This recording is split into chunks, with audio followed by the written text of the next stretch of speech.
Quando esse livro saiu, em 1951, que é a data da sua primeira publicação na França, foi um grande escândalo no meio político, de certa forma, e foi o momento em que o Camus recebeu uma onda de indignação contra ele, de raiva contra ele, de forma que até aqueles que eram seus amigos cortaram relações com ele, como aconteceu, por exemplo, com Sartre. E o Sartre não foi o único.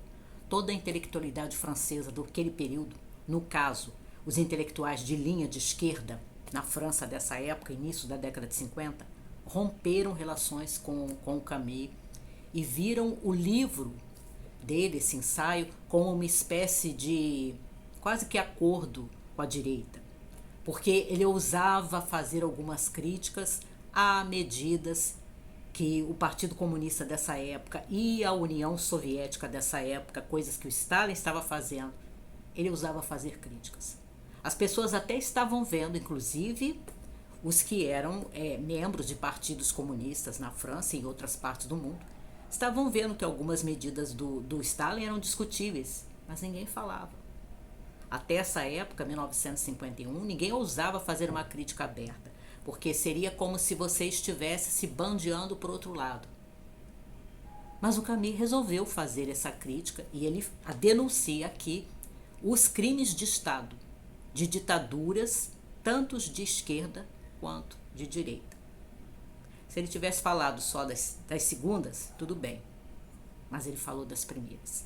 Então, boa parte da intelectualidade francesa dessa época se viu como que traída por ele e cortou relações com ele, o que trouxe muita tristeza e muita amargura para o Camus. O que é o homem revoltado, assim, em linhas bem gerais?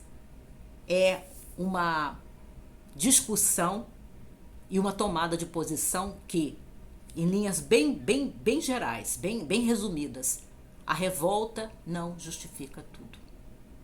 O homem tem motivos para se revoltar no sentido de que ele percebe o absurdo da vida, ele percebe a injustiça no mundo, ele cria ideologias buscando reparar essa injustiça, ele abraça essas ideologias, só que quando essas ideologias se corporificam num Estado, no caso aqui a União Soviética, mas havia outros, mas principalmente a União Soviética nessa época, se corporificam num Estado que, em nome de uma ideologia, começa a tomar medidas moralmente questionáveis, invadir outros países, fazer expurgos, enviar pessoas para campos de trabalhos forçados, para os gulag, como era o caso da União Soviética. O Solzhenitsyn mesmo foi uma das vítimas, não foi a única.